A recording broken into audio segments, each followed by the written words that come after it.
was the time, the period before social change had taken place. Race films showed us what people could do with little.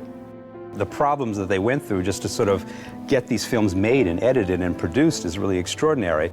What these people did in the face of great adversity, I think it should be a source of encouragement and inspiration.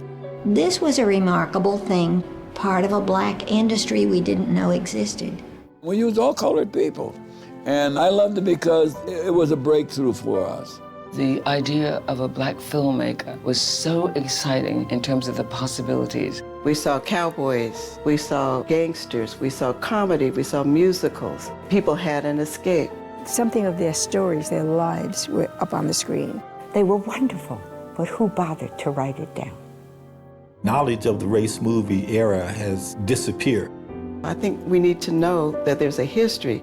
There will never be a comparable era where blacks will have the full range of roles and possibilities and involvements in the cinema industry that the race movie represented.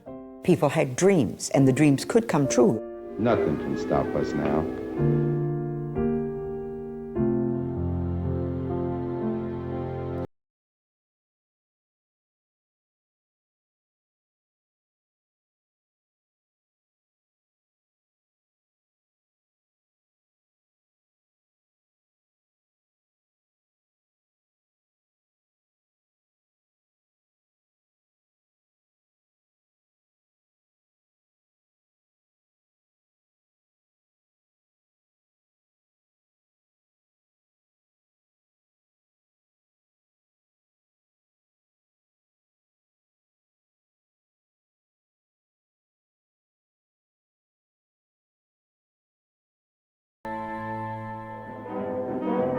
Dorothy Dandridge, Paul Robeson, Cab Calloway, Lena Horne. We think of them as Hollywood legends. But these stars and scores of other black entertainers during the first half of the 20th century began their careers in the shadow of Hollywood, during a time when the mainstream movie industry refused to cast blacks except in roles of servitude or ridicule. An artistic underground was developing to counter the negative depiction of African Americans in film. They were called race movies, featuring all-black cast and made exclusively for all-black audiences. It was the beginning of something we now know as independent film, and its pioneers would pave the way for generations of African American performers, filmmakers, and their audiences. This is the story of those pioneers.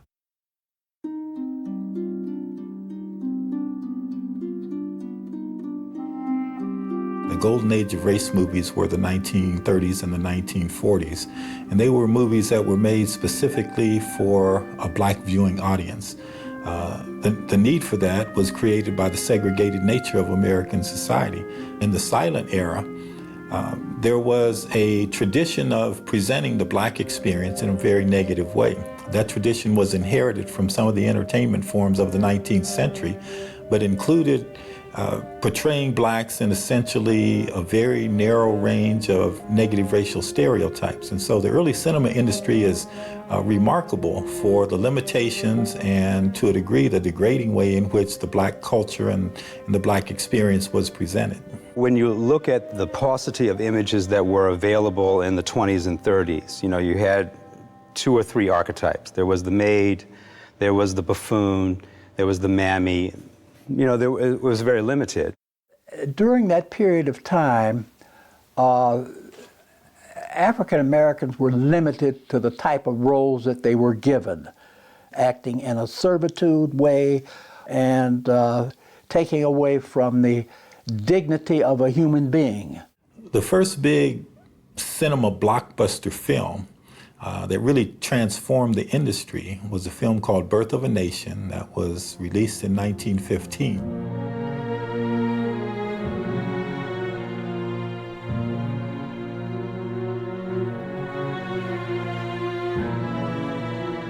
The nation that was being born was the Ku Klux Klan, and it became quite a controversial issue in terms of the race relations of that period and every generation that came along afterwards. The producer and director of that film, D.W. Griffith, was a complex man On one level, he was a cinematic genius, perhaps the first in the industry. But at the same time, he possessed that kind of artistic genius. He was raised in that tradition of race in which blacks were supposed to be subordinate and supposed to be defined by this pattern of racial stereotypes. That combination of artistry and racism was going to define the industry well into the middle of the 20th century. The Birth of a Nation was Hollywood's sort of like landmark film. And the president of the United States says of Birth of a Nation, it's like writing history in lightning. And there are an inordinate number of people who accepted Birth of a Nation as history.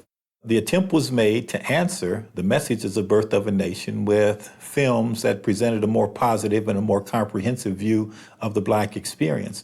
Probably the most important early response was a film created by Emmett Scott, who had been the secretary of Booker T. Washington, called Birth of a Race. And it met with very little success economically or in terms of its artistic content, but it was a legitimate attempt to respond cinematically to, you know, that Birth of a Nation experience. There were a number of other companies that surfaced during this period. The earliest that we have information on is Lincoln Pictures. Not very much of their work has survived. They weren't going to be films that would be preserved by the Smithsonian Institution or preserved in the vaults of the major Hollywood studios. And if blacks were going to be active in the cinema of the golden age of Hollywood, they were going to be servants, or they were going to be tap dancers, or they were going to be very overt villains that would be threats to civilization, if not American culture. There was a certain way you had to behave to get in one of the movies that Hollywood would make. They were racist movies. Ufta, we called it. If you could demonstrate cleverly inferiority. You know, people of our generation often wonder why black actors and actresses would play the demeaning roles that were imposed on them by Hollywood. Is that you, Matthew? Yes, ma'am, Miss Kay. This is Matthew. I brought the trunks and the boxes, but Mr. Frank said the car didn't come on the train. Oh. Well, put them in the guest house, as I told you. Oh, yes, ma'am, but I have to have some help. They're amazingly heavy. Then get some of the other boys to help you. Oh, yes, ma'am. Thank you, ma'am. Come on. Come on. I think Hattie McDaniel had the most appropriate and famous response. She said she basically had two choices. She could either be a maid for $5 a week or play a maid in a movie for $5,000 a week. The black folk, we were known as Negroes then, didn't have major roles. I enjoyed seeing those that I did see because at least we got to see some of us in the movies, you know? What the race movie did was to give a Hattie McDaniel or a Lincoln Perry, also known as Stepin Fetchit, the opportunity to play other roles and to move beyond the limitations that the mainstream industry would place upon them. We did analyze what we did very, very much to make sure there was nothing in there that made our comedians look like they were stupid people without education. Black people wanted to see black heroes on the screen. They wanted to see dramatic presentations of the possibilities of black life on the screen. And that's what cinema could give any audience, and that's what race movies gave to the black audience. Look down,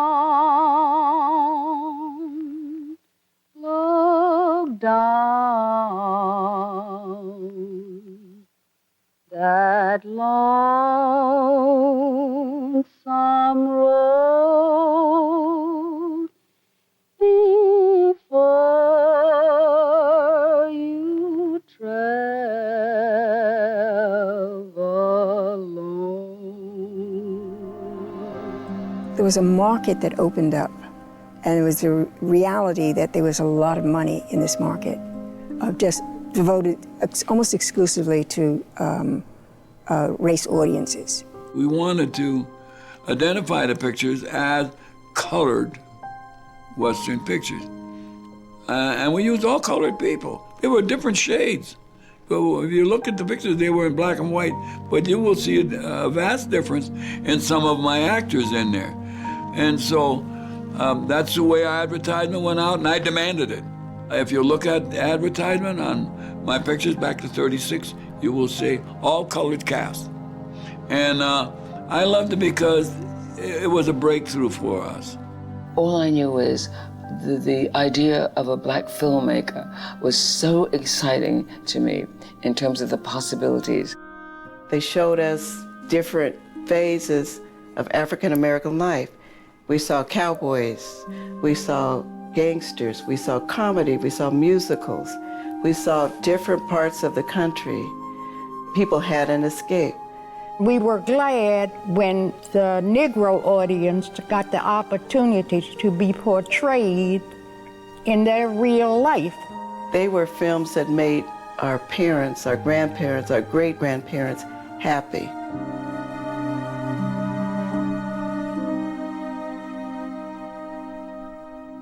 In the climate of segregation, race movies had little difficulty finding an audience.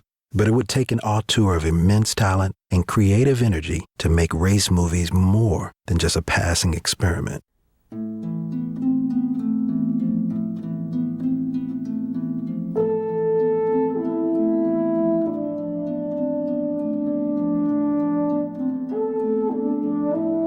Oscar Micheaux was probably the most important pioneer in black filmmaking.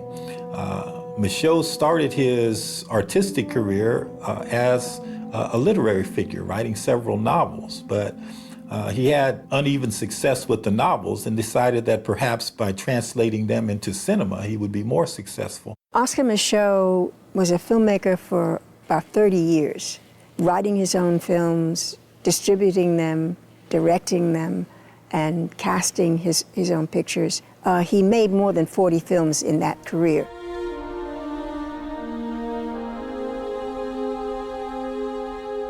He had lived in South Dakota as a young man and went there as a farmer and rancher.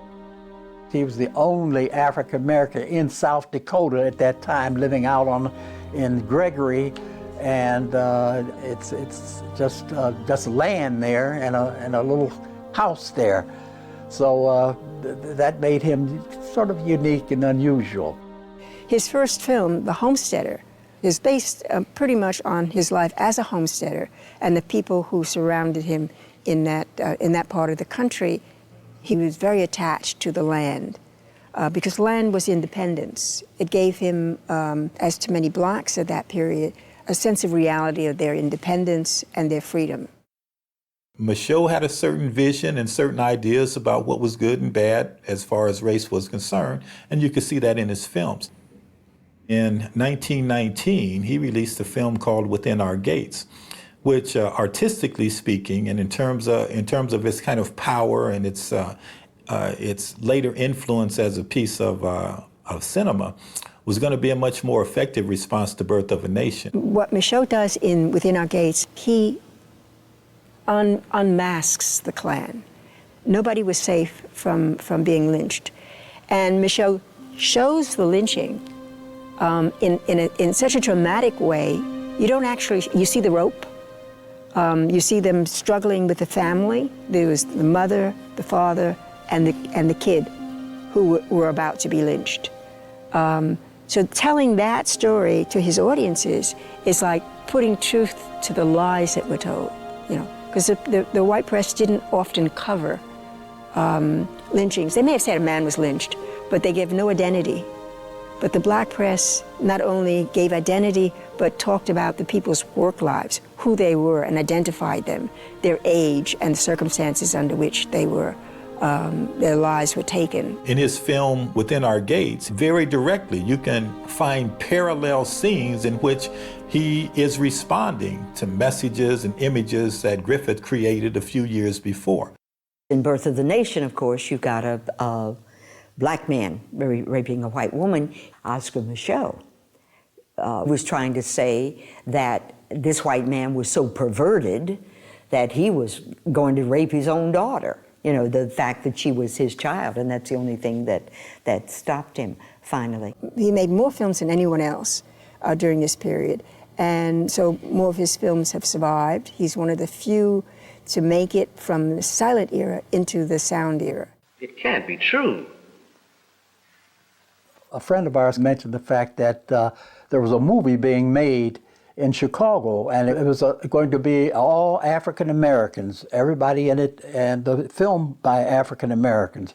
And so a group of us went over to where he was interviewing people for jobs.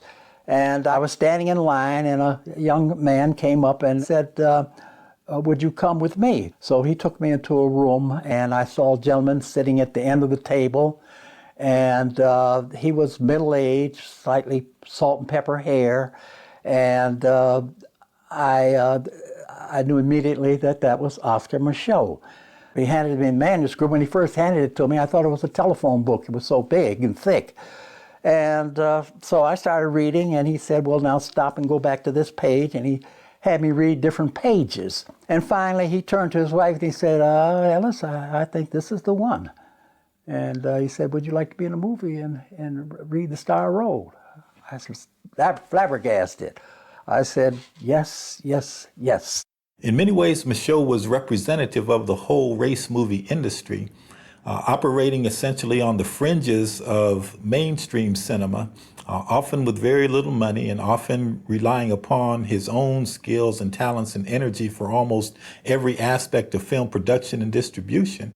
I remember one particular incident. He wanted to get the cameraman to shoot some pictures of the homes along the way there. We can use that as exterior shots, he said.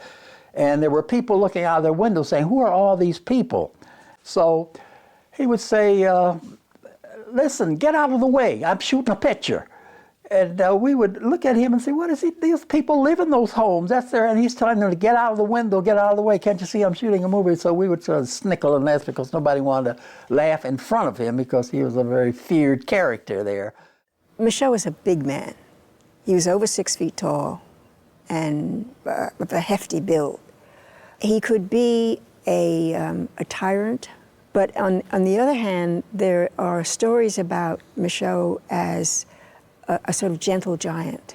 A lot of us were amateurs, and we were anxious to get started, and he would tell the actors and actresses what to do, where to stand. Oscar Micheaux would be responsible for every aspect of getting the film made and distributed, sometimes going as far as to have copies of the film that he would drive around in the trunk of his car to a different menu of cities. When his health finally did give out in 1950 and 51, he was on the road promoting his film.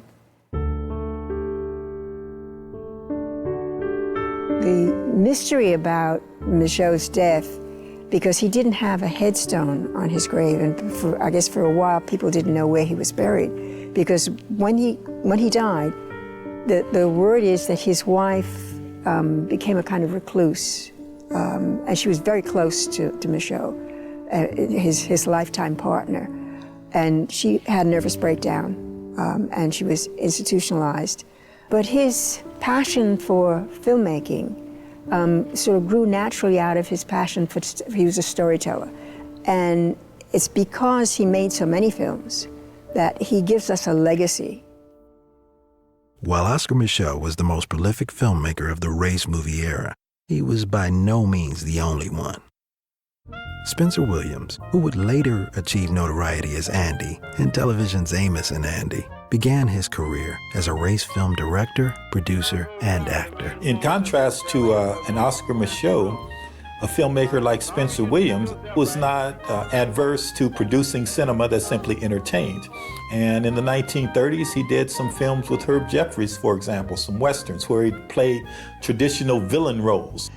He was a very good friend of mine and helped me a lot in the films, Spencer Williams. But for him to be the villain heavy in the movies, it does make it hard for you to have fight scenes and just like a guy you like a lot. What's the big idea, fella? If you didn't have that gun, I'd show you.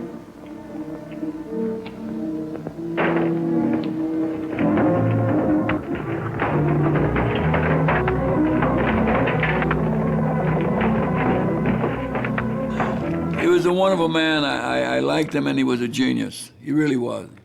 He'll never be as well known as Oscar Micheaux, but in terms of representing what the race movie industry was as a part of the larger industry, he's probably much more symbolic and representative.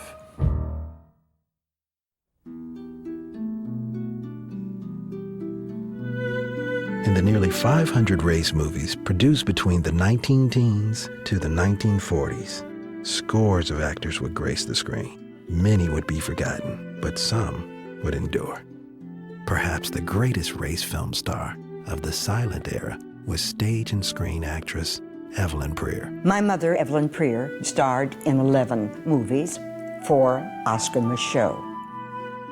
She was a quick study, and he said, always willing to go over and beyond what she was asked to do in a role. Micheaux could sell his pictures just based on her. Big names talked about her talent, and one actress even said there would have been nobody after Evelyn Prier if it hadn't been for Evelyn Prier. So the fact that she opened the doors without even knowing that she was opening them or even intending to. When my mother first announced that she was pregnant, article in the paper titled, "Evelyn Prier awaits visit of stork." And they said, well, what are you having, Miss Prier? Oh, she said, it's a girl, and I'm going to make her an actress. This is her last photo.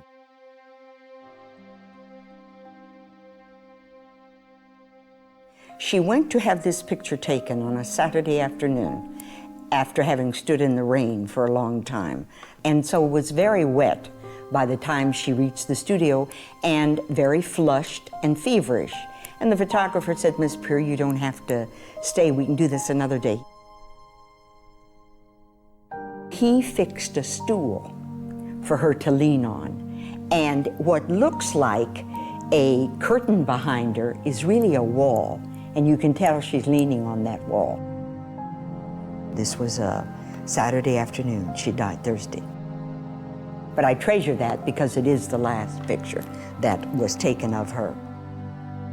I don't think my father ever got over the fact that she died 7 months after I was born. I knew, of course, that she had died of pneumonia. I knew about how fast it had gone. I think one newspaper article said she came to once and asked, where's my baby? I want to think that she would have, could have done more, and would have and could have been seen by a larger audience. What you often see when you look at the race movies are opportunities for Black actors and actresses who have a very limited field of possibilities in the major studio productions to stretch and display the talents and the abilities that they have on a much wider stage, so to speak. Nina Mae McKinney was a light-skinned, talented Black movie star of the 1920s and 30s who found it difficult to find roles in the mainstream industry. And because of that, she was available for race movie work, and that was a common kind of pattern that you would see. She was dubbed the Black Greta Garbo, a wonderful actress. Now I'm no black door woman, with no black door man. I don't do no loving or no part-time playing. Anita Mae McKinney would be a talented actress who was stunted and whose career was suppressed essentially by the lack of opportunities in the mainstream industry. And race movies for her were both a release and an opportunity and really a salvation for a career that, that could have been much more had she been white or had the industry been different. To escape the misery of the Great Depression, Black audiences in the 1930s flocked to upbeat musicals. One of the greatest musical stars of the era was the charismatic Cab Calloway. Cab Calloway didn't really need race movies or didn't need cinema at all. Cab Calloway was one of the biggest musical celebrities, stars of his generation. Of course, when you reach that level, then you're going to take advantage of all the opportunities that are presented to you. So Cab Calloway was essentially a music star, but that music star celebrity translated well into the race movie industries, and a number of vehicles were made just so that Cab Calloway could sing and dance for the race movie audience.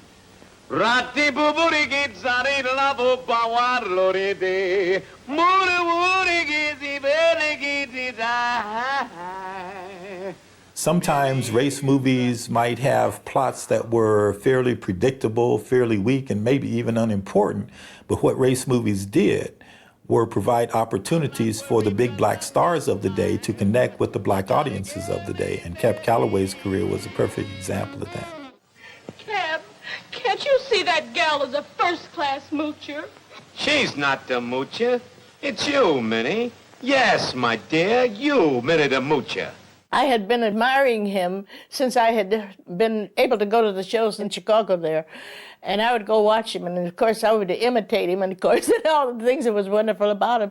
So my being selected to work with him was Cab Calloway. I mean, goodness gracious, you know.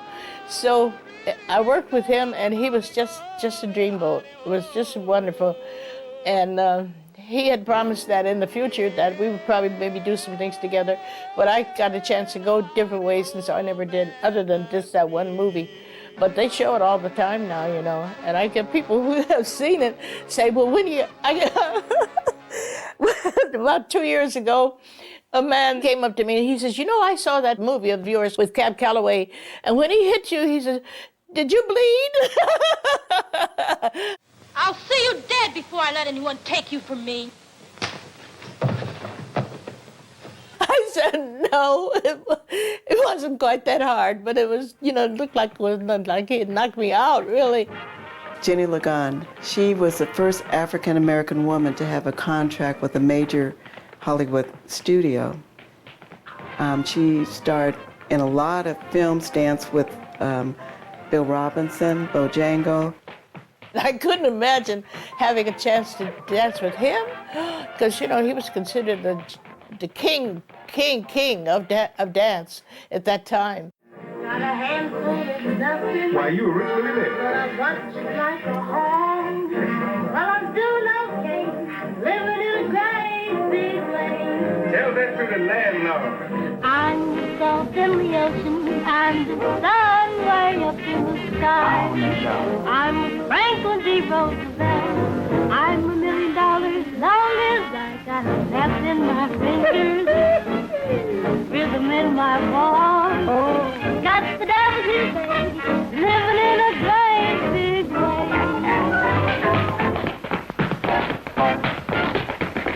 Jeni currently is living in Canada, but she still dances and tours the United States, talking about her film and talking about dance.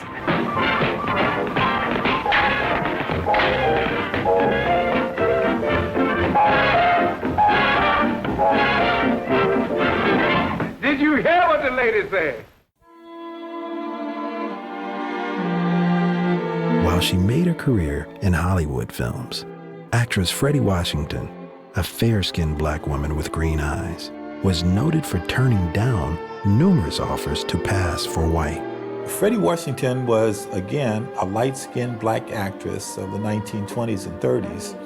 She's probably best known for the work she did with the film Imitation of Life, where she played a very frustrated, a very repressed daughter of a dark-skinned mother who was struggling with the issues of the color line and whether she should try to pass for white. Oh, I know it's terrible of me, Miss B. But you don't know what it is to look white and be black. You don't know. The one I remember the most was Imitation of Life. Because of the culture then, most people thought it was more beautiful to be fair-skinned with straight hair. I think Freddie Washington really never got the acknowledgement that she deserved as an actress. Most people know her as Fiona in The Imitation of Life. But she starred in films before then. She was in The Emperor Jones with Paul Robeson, but because she was so fair, the censors made them put makeup on her skin. And for years, I didn't know who she was in the film. I was always looking for her because of her skin color. They had to darken her up. Some people might mistake her for a white lady, and having a romantic encounter with Paul Robeson was simply going to be unacceptable in the 1930s, and so they made her wear dark makeup in that film. And so if you were a black actress aspiring to be involved in that industry of that day, those were the kind of compromises that you sometimes had to accept. She was too light to be black in films with black actors.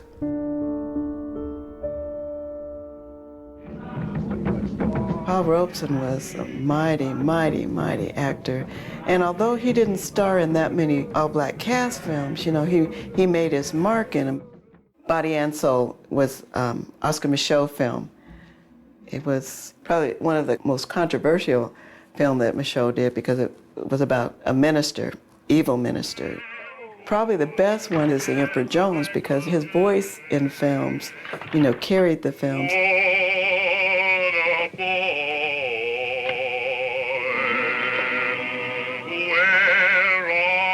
It was wonderful knowing him and being in his presence because he was a big star at that time.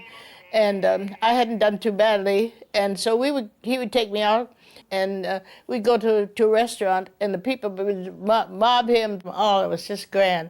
That talent and other reasons, he was able to rise to the level of stardom in spite of being dark-skinned in the context of his time and place. Paul Robeson's public life was surrounded by controversy. During the early Cold War years of the 1940s and 50s, he was an open advocate for the Soviet Union, and Joseph Stalin in particular, and his actions effectively put an end to his film career in America. He never really got accolades that he deserved. And during his life, he was a man who fought for what he believed in, and he stood up for what he said. Don't know why there's no sun up in the sky, stormy weather, since my man and I ain't together. Keeps raining all the time. Today you say, well, Lena Horne, of course she's a star, but she wasn't a star in the 1920s, and to a degree, the race movies were the doorway through which she was able to move into the industry. And once she moves into the industry, then being Lena Horne, she's going to be noticeable. She's going to rise to a level of stardom, even in the majority culture perspective. But it is a race movie in many ways that made her career. We will be the tops, just wait and see. Lena Horne would probably not have been Lena Horne without her race movie work. Lena Horne, one of my great friends, dear, dear, dear, dear friend. And I think she was one of the most beautiful women of all women that I've ever seen in my life. She had a great talent, a great unique ability to create a style. Lena Horne was a beautiful, beautiful actress and singer. She starred with Ralph Cooper in The Duke is Top, but after her performance in the film, they later changed the title of the film to The Bronze Venus, giving her top billing. Lena Horne is a natural. Lena Horne would be a movie star if movies didn't exist. She's the kind of personality and the kind of attractive and powerful figure that inspires that kind of emotion in a person whenever you experience her. I know you remember.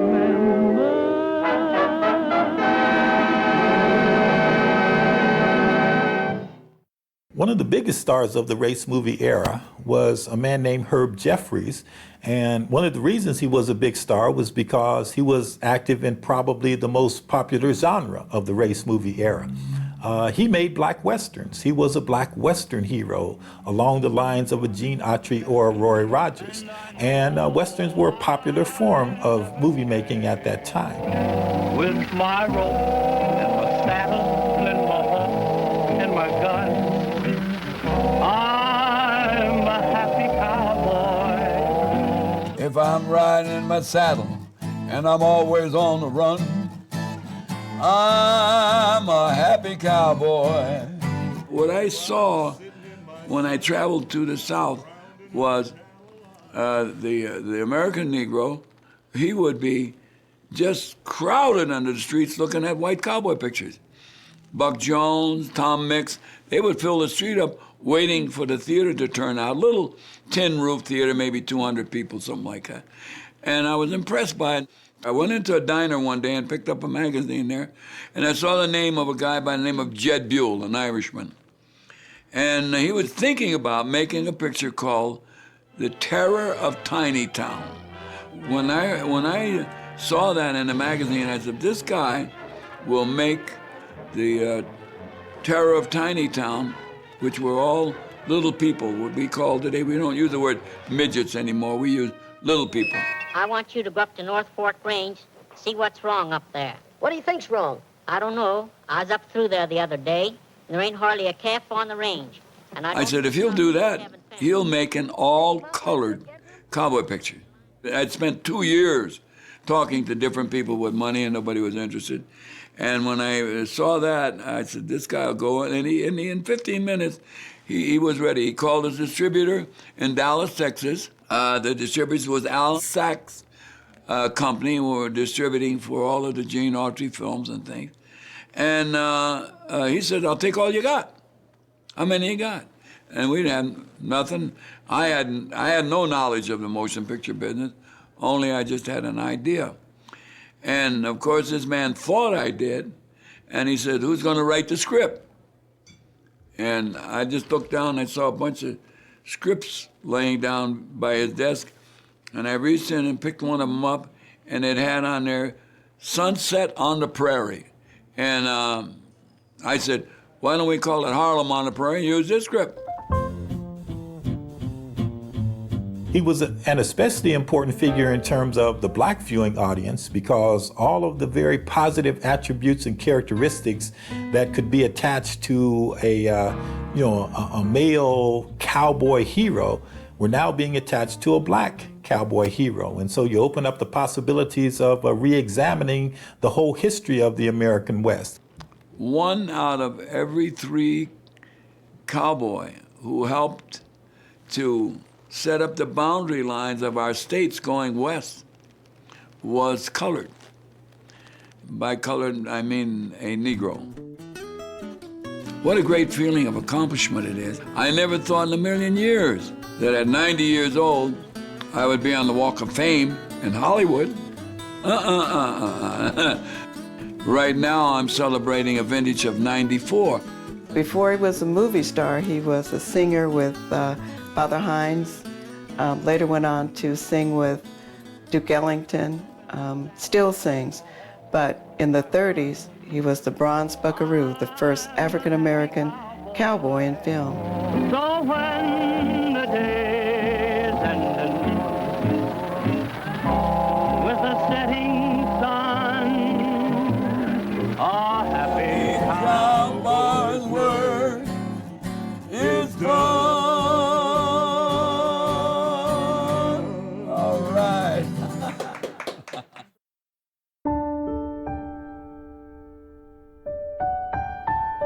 Dorothy Dandridge is considered by many to be the greatest black star that emerges from the race movie industry. She starts in the industry as a very young girl in the late 1930s, early 1940s, and that's how she gets involved in the cinema industry. I want a brown gown with a zop top with a hip slip, a lace waist in the sharpest tail. See my Sunday man. I want a scat hat with a trim brim, a zag bag with a rip zip to look plenty hip to see my Sunday Sam. Yes. She really grows her career as well as, you know, in terms of her own life, she grows in the industry until when we get to the 1950s, she is a full-blown star, but essentially with nowhere to go. Because unlike some of the earlier light-skinned actresses of the 1930s and 40s, like Nina Mae McKinney or Freddie Washington, by the time that Dorothy Dandridge is ready for adult stardom, the race movie industry has ended. You know, her biggest film comes along in 1954 in Carmen Jones. But after Carmen Jones is done, what do you do with an actress like Dorothy Dandridge? The mainstream industry doesn't have anything to do with her. She has a very sporadic career and very difficult time finding appropriate roles after Carmen Jones. But in the 1950s, had there been a race movie industry, she would have plenty of work to do. And so that's one of the things that kind of distinguishes her career, tragically so, from the careers of earlier black actresses that came before her. Dorothy was a dear friend of mine. She'd always call me for advice. Loved her. And I wondered oft times why she passed away so quickly. Another great gifted woman, a gift by God. Tremendous talent, tremendous presence, tremendous gifts, cinematic gifts to offer to the audience, but no roles that she can play that are acceptable to the industry in the 1950s and early 60s. So eventually that catches up with her, and she commits suicide in the early 1960s.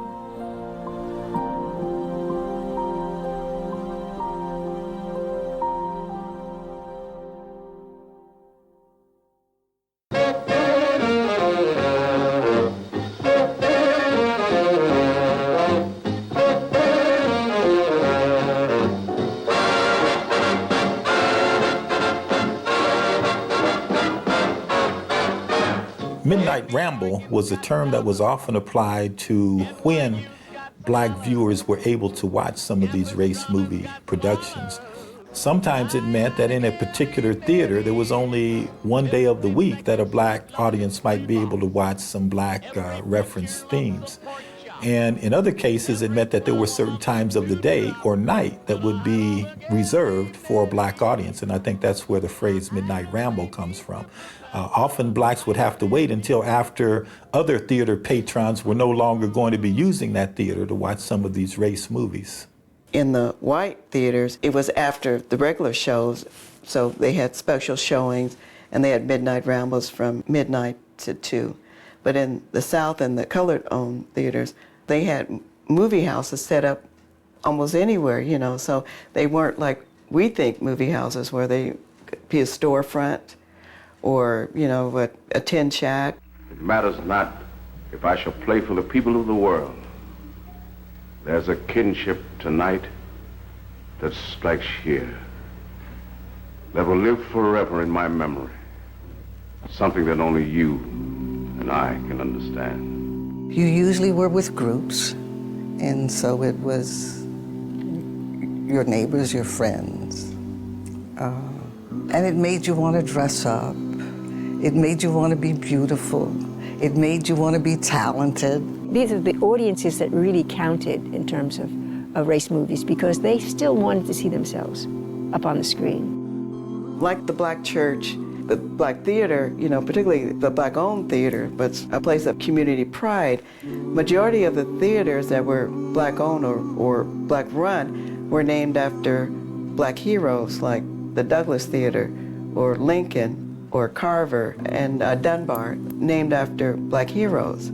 So they were places of pride. Midnight Rambles became events, communal experiences that bonded audiences and gave extra meaning to the images they coveted on the screen. Images that would soon be lost to time.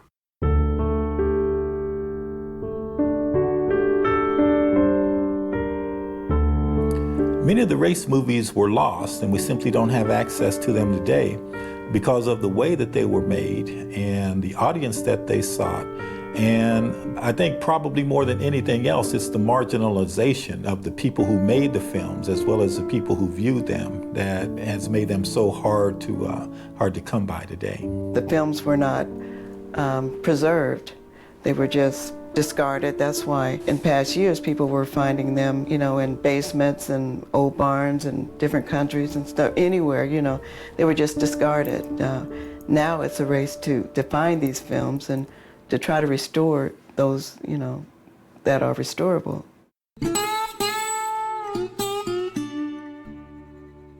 In Tyler, Texas, we're probably a town that's as proud of its history as any place you can find, and those of us who are trying to save it are very alert to anything new and different that turns up. So it was a topic of conversation when in 1983 some black films starring black people, made by black people, produced and directed and financed by black companies, turned up in a warehouse of the Roost Company. There was a lot of interest generated by the press around this collection of films.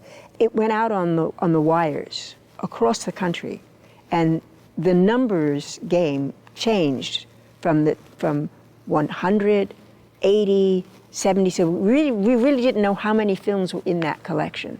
It was a mystery as to how these films turned up in Tyler, because we seemed to have no actual connection to the production of the film, but to find something seemingly unrelated to us was really a strange, where did they come from?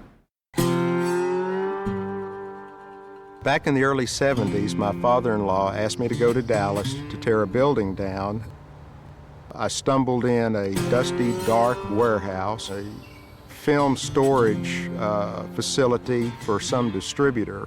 That would be the Al Sack Amusement Enterprises down on Film Row. And Al, being a distributor to small, independent black theaters in the South, recognized a need for films that would be attractive to that audience. We stumbled across these canisters, and to my surprise, they were black and white films. I took some of the film outside to look at it, and based on what I was reading in their titles, I thought they were pornographic type films. And we took some to the city dump. I saved the canisters because at that time I thought they would be great for storage of shotgun shells, ammunition, whatever. So I took the reels out and threw them away. About halfway through this, there were so many of them, and I said, well, let's just take some to our warehouse in Tyler. This is the BM&R warehouse where the Tyler Black Film Collection finally ended up. And I put them in this corner for about 10 years. They stayed right here. I mean, this is like a missing chapter. This here is at least 40 or 50 race movies, intact, 35 millimeter prints. Wake up, won't you? Come on, son. Come on, don't you hear me? This is your pappy talking to you. Wake up, will you? Oh, wake up. Little Joshua. Little Joshua. Wake up. Wake.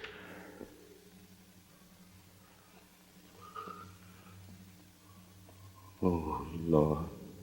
Lord, have mercy.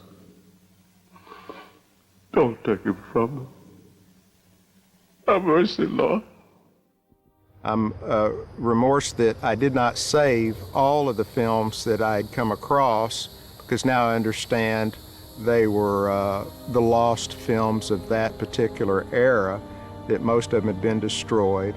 And here I had it in my hands, but did not realize what I had. The minute parts of that collection began to be restored and written about, scholars and others began to realize that there were some very important films in this collection. Murder in Harlem is one classic example of a Micheaux film that surfaced in this collection. So for different aspects of the study of black cinema, this cachet is very important. For aspects of that missing chapter in American film history, this cachet is very important because it not only brings back to life films, the actual films, but also what the achievements were and how people saw themselves.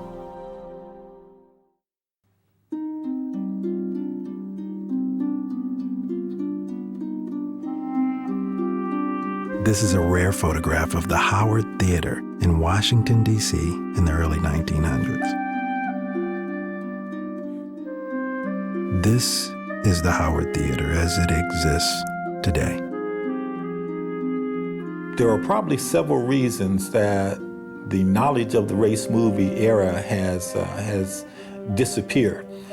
In the 1950s, when the country pursued the concept of racial integration, that really was the primary sociological movement that meant that the race movie era would end.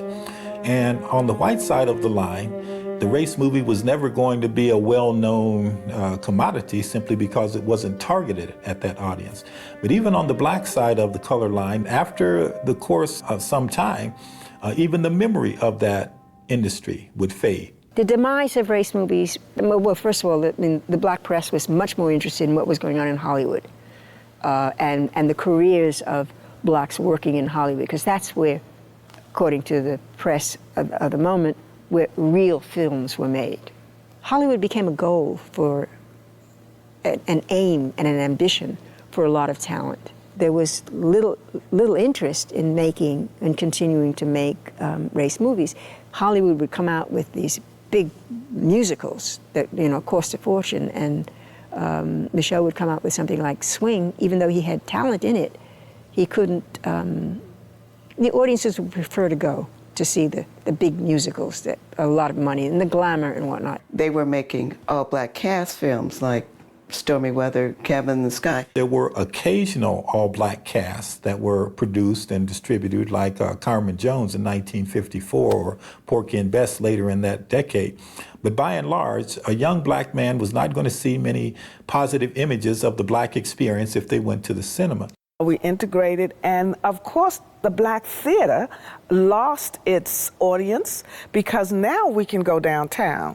It affected movie going in the black theater the same way that it affected businesses and restaurants that were owned by blacks. One of the byproducts of integration, although it certainly had to happen, was that when you were free of that confinement and you could go anywhere you wanted to, well, it was a novelty of we're going to go everywhere. And so you then abandon those institutions that were maintained, let's face it, over 100 years almost in some of these neighborhoods where you were confined. And there's something to me that's lost. There's a huge vacuum of history that's lost when you tear down the places where they played. The grandeur of the theaters, the amount of time and attention and the care and the detail that went into making them, you could not rebuild a theater like this for under $50 million today. This theater being open, the lights being on at night, it means something. It gives me a good feeling to come back. Just being here and looking around and bringing back memories, and it's so gorgeous. It's so gorgeous. I never realized it was this pretty. It's impossible to bring it back.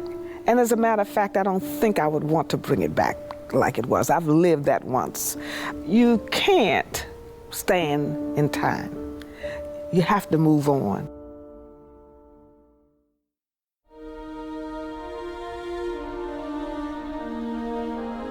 I remember doing a film with Sidney Poitier called No Way Out, and it was a film about racism, but Sidney was a doctor, and he was just doing a stand-up role as a doctor.